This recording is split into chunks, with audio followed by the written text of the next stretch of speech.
Well, I'm going to try this again. I've got partway through this video 3 times and people have called.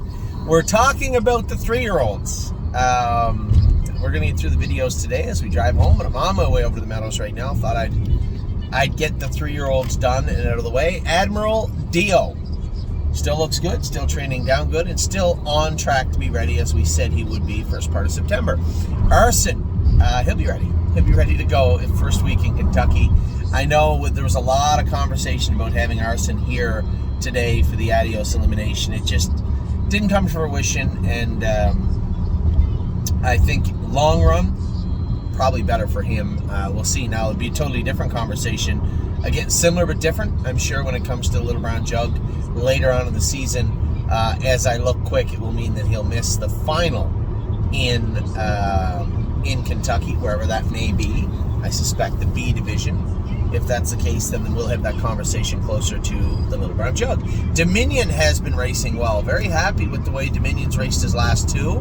His first starts were to be desired for, right? They weren't to be desired for. But his last 2 have been very good. Don't talk about Bruno.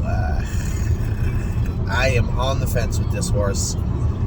If things continue to go the way they are, we'll probably bring him over to Northfield. You know, somebody said the other day, can we just sell him? Yeah, but I can win the non-winners of 2 up to 4 with him. I can win 3 races with him at Northfield. Of that, I am absolutely certain. So if he can't do where he's at, which it appears he's struggling with, I see he's in to go this week. If that doesn't go favorably, then I believe this conversation will take a turn to more planning for him coming to Ohio than talking about him coming to Ohio. Addie, turn that down, sweet. Drebin has been good, continues to be good. As I said the other day, quietly inside and now outside vocally. I'm leaning towards both him and Ready for Landing going to the Beal, C division and B division, whatever. Flashfly is jogging back and getting ready to start training in Ohio. No, she's getting 2 weeks of jogging before we train her. She's not getting ready to train. We'll do another video like this before she's trained again, or before she trains again. George of the Jungle, similar thing as to Bruno. I think there's a lot more for George right now to do in Ontario, but if he doesn't start getting it done, then I will start to look at potentially moving him over to Ohio or Pennsylvania. We did this last year with a colt that Harry had. I forget his name, but it ended up working really, really well. So we'll see if that's a possibility also for George. Great Bet has been racing good. Got chewed up a little bit his last start. They went 53. He was up a class, but the next class, the very next race, was the same class, went 2 seconds slower, and I think he would have mopped that bunch. So although I don't think he was on his best, he was at his best that night, I still think he would have won the other division. Gypsy Hill trained today, apparently trained yesterday. Trained very, very good. Alley in the Clouds, similar situation to George, and don't talk about Bruno. I'm watching them very, very closely, and if I believe there's a better spot for them over here, then that's exactly where they'll go. I'm more apt to just let it play out. We'll see how Hallie does Sunday night. I'm Fancy Like trained in the race bike today. They said she trained very good, so she will be racing again. I want everybody to understand also, I got a couple of emails this week saying, oh, you know, that's another week that I'm Fancy Like didn't race. But what about all the weeks before she did? They're not race cars. They can't race forever. They'll only end up getting injured if you continue to push and push and push and push and push every single week. You have to remember, just because she's 3 does not mean she is matured. Right? She's still got a lot of growing to do, this filly. And a couple of weeks here and there are certainly not going to hurt I'm Fancy Like. She trained well today. She'll be racing next week. Irresistible Sun, you know, again, another one. A couple of emails, different emails. Addie, come on, honey. Down more. I'm trying to do a video. You know that. Irresistible Sun and Gypsy Hill. A number of people saying, Nancy, you know, these horses were racing good. I just think we should have been racing them somewhere. Okay, where would you like to race them? Yonkers, the Meadowlands, Ontario? Because there's no classes for them in Ohio right now. It's the way it is. There are going to be gaps in the schedule where, you know, we had that series in Ohio. It didn't fill. Just didn't fill. There was 500. 2 of them were ours. They weren't going to go with the race. So hopefully they still go with the final. That would be nice on Thursday. Jason has planned, if they don't, we'll race them in Northfield, which would be the Summit County Fair on Friday, certainly don't want to do that. I would much rather race for $30,000 on Thursday than $4,000 or $5,000 on Friday. That's for sure. But one way or another, we will get them raced this week. It's never as easy just enter the horses and go to the track and race. I wish it was. I wish I could report that it was that easy. It never is. Lonely Lakewood is going to come back to Ohio. He's in to go at Northfield Park, I believe, on Wednesday evening.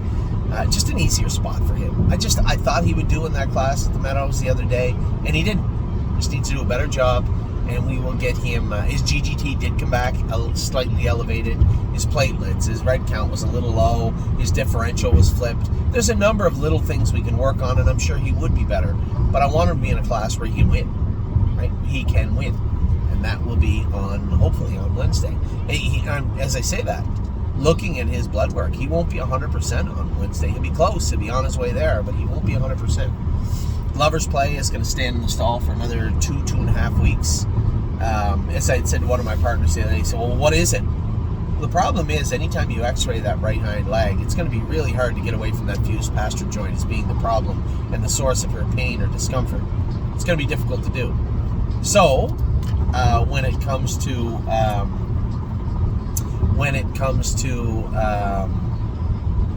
Lover's Play, we're simply going to give her a little rest. Again, I want her good for the fall, into the winter, and then we do plan on breeding her next spring.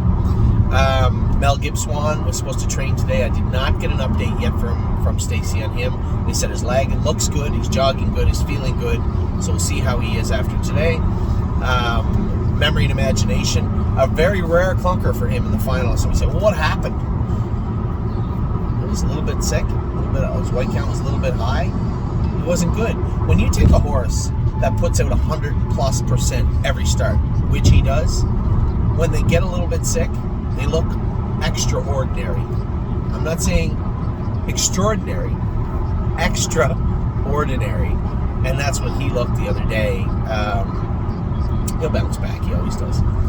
Militant has been racing great. Drew the 8-hole tonight. One of our best shots tonight, even with the 8-hole. He has been razor sharp of late, and I expect and hope that he will continue that into today. Mounts for All is off. Obviously, he injured that left hind foot. He's walking good on it. He seems good. I think after a few more weeks or so, we'll start walking him, hand walking him, Aquasizer, and then we'll decide what we're doing after that. Bit of a rare injury. Wasn't found under X-ray. It literally took an MRI to get that found. Tell Mom I'll call her right back in 1 second. Pickpocket right now. Tell Mom I'll call her right back right now. Pickpocket was good in the final. Sneaky good. Pete Wren said if it was a different trip, he thought he could have won the race. That's great to hear. And although he wasn't mechanically perfect, you'll find he'll be much, much better in Lexington than he's been at Oak Grove. Just a better surface. He likes Lexington, always has. Prince Charmer's racing tonight. He's in a good spot also. Good luck to all my partners with him. Purple People Eater, fastest mile of her life, I believe. 156 flat, 28.3 on the end of it. A good mile. Just a tough division of fillies. Man, that's a deep, deep group. And it kicked me out. I don't like when it does that. I don't know why they have the time limit on the back end of my site set so short for me. Not a big fan of that. So we were at Purple People Eater, which is right down here near the bottom. There she is. Ready for landing, raced great the other day. The next class up is very similar to that one. I think we'll be racing against similar horses until we go where I want to go with him, which will be the Beal in August. Really don't care. They said they galloped her. She was very strong the other day. Did not get in at Northfield Park. Does that mean we go to the Meadows? Quite possibly. You'll likely see her in next week somewhere. Sunset Acres girl, Drew the Rail, I heard going for $10,000 on Monday, I believe. Mountaineer Prince trained great the other day. He will join her. I believe they were entering him today for a fair somewhere in Michigan. Possibly the same one the day after, I'm not sure. Sweeney has been racing good. Got a week off. He'll be back at it this week, hopefully in Southern Ohio. Time is on my side. I'm going to drive my boy right now in the Adios Elimination. The biggest race of his life will be, thus far, will be this afternoon in the Meadows. We're in tough. It's 10-1 morning line, even with the rail. But you know what? He's sharp, he's fresh, and he's coming in good. We'll see how he races today. Victory Blue Chip has got the rail tonight too. Up a class a little bit, but still in a good spot. Watch Your Mouth. I would say the best race of his life was last night. The horse raced good, had to pace 54 and a piece first over. That is a step in the right direction. And Widespread Panic made a break the other night. Yes, it was disappointing. I haven't got an update from Adam yet. I'll reach out to him soon enough about Widespread Panic. So those are your 3-year-olds. You're all up to date with them. I will talk to you all very soon. Take care.